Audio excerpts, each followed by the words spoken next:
Ever catch yourself arguing with your own thoughts like there's a committee meeting happening in your skull? Here's the uncomfortable truth. The voice narrating your life might not be who you think it is. Today, we're unpacking the disturbing truths about that voice in your head, where it comes from, why it lies, and how to finally make peace with it. It all starts with a realization that can shake your sense of self. What if the voice in your head isn't actually you? Most people think their inner monologue is their authentic self, that calm, running commentary that narrates what you're doing or what you should have said in that argument last week. But here's the twist. Most of it isn't original thought.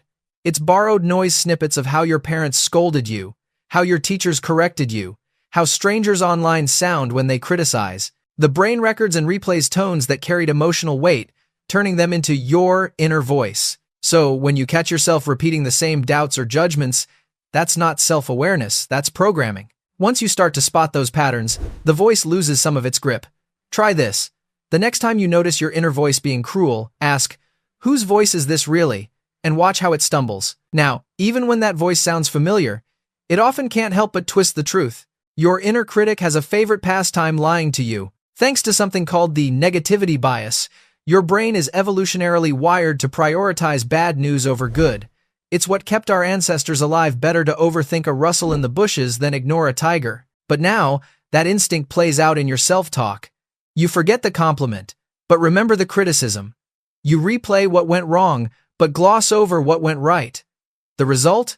A highlight reel of your worst moments, produced and narrated by your own mind. That's why you can feel like you're failing even when you're not. The fix isn't to mute that voice, but to double-check its sources. Try this. When your mind says, "You're terrible at this," answer with, "According to who?" and watch it run out of evidence. Sometimes, that lying voice doesn't just twist facts, it borrows personalities. The voice in your head can mimic people you've never met. Think of your inner monologue as a mashup artist. It samples voices, phrases, and tones from everything you consume, from your favorite podcaster to a random stranger's tweet. Over time, your brain blends these influences into a seamless narrator that feels personal, but is really an evolving collage. That's why your thoughts can sound suspiciously like someone you admire, or eerily like someone you dislike. The human brain uses mimicry as a shortcut to identity. It learns by imitation. But the catch is that your inner voice isn't one voice at all. It's a swarm of impressions, layered and merged. When you meditate or journal, what you're doing isn't creating thoughts, you're sorting through a crowd. Once you realize this, your self-talk stops feeling so final. It becomes editable. You can start to remix it, intentionally borrowing tones of compassion instead of critique, curiosity instead of judgment. Try this. Pay attention to what kind of voices you feed your mind with. Every voice you listen to outside shapes the one you hear inside. Sometimes that chatter never stops, and that's not an accident. That endless self-talk might be your brain's way of avoiding silence. Your mind doesn't like uncertainty, and silence is its least favorite sound.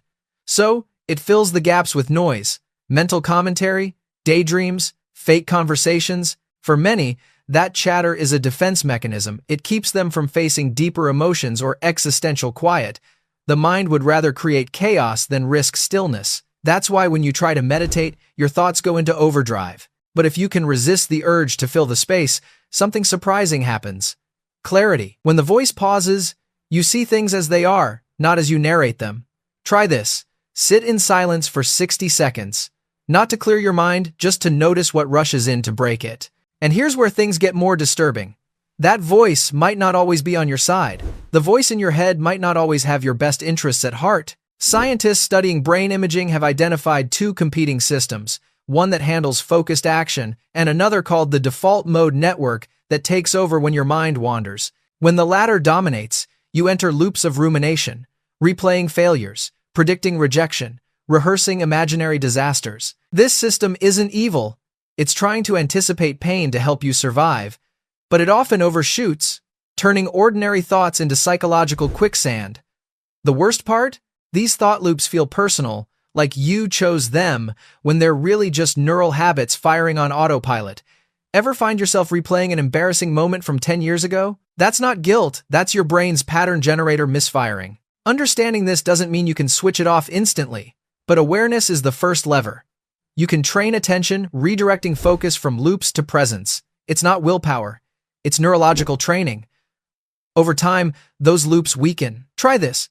The next time your mind spirals, Label the loop instead of believing it rumination loading, and watch how that tiny distance rewires the experience. Memory plays tricks on you too, and the voice is its editor-in-chief. Your inner voice shapes your memory more than your experiences do. Here's a mind bender. You don't recall memories, you reconstruct them, and the narrator inside your head edits each version slightly. Say you tell yourself a story about being the shy kid or the unlucky one. Each time you revisit the past, that identity shapes how you remember it. Over years, your recollections align with your inner narrative, not the facts. Your voice becomes your historian, and a biased one at that. This is why therapy often feels like time travel. It's less about changing the past, more about changing the story you tell about it. Try this. Pick a memory that defines you and retell it with a different tone, kinder, funnier, or braver, and notice how that simple shift changes how it feels in your body. Of course, not all inner dialogue is harmful. Sometimes, it's the thing that keeps you moving until it turns against you. The voice that motivates you might also be the one that sabotages you. The neural circuits responsible for motivation and self-criticism overlap. That means the drive that pushes you to improve can, under stress, become the same voice that tears you apart. You miss one goal, and the inner coach becomes a tyrant. This explains why high achievers often burn out. Their internal dialogue doesn't know when to rest. Balance matters. Self-discipline without self-compassion becomes self-destruction. The goal isn't to silence ambition, but to make sure it speaks kindly. Try this. When you push yourself hard, follow up with a small moment of internal praise, just one genuine sentence of acknowledgement. But what if you could quiet the voice altogether? At least for a while. Some ancient traditions were right, the voice can quiet, and what's left is remarkable. Meditation, prayer, deep focus, they all have something in common. They quiet the default mode network.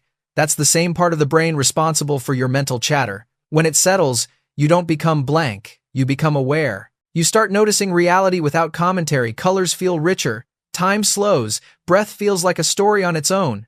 This isn't mysticism, it's measurable. Studies on experienced meditators show decreased self-referential thinking and increased empathy. In other words, when the voice quiets, you don't vanish, you expand, you become more attuned to everything else. The ancient mystics called this losing the self. Neuroscientists call it integration. Either way, it feels like peace. The path there isn't about force but familiarity, learning to visit silence without fear. Try this.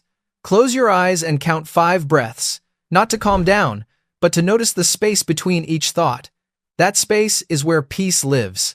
Of course, even when the voice returns, it doesn't just narrate the present, it scripts the future. The voice in your head can predict your future and limit it. Every thought you repeat becomes a micro-instruction to your brain. I can't do this. I'm not good enough. I'll probably fail. These aren't harmless, they're training cues. The brain wires itself to match the story you tell it. Over time, that inner dialogue directs behavior. You hesitate, you shrink, you stop trying. But the reverse is also true. Small, believable affirmations, not toxic positivity, but grounded confidence can reroute your future.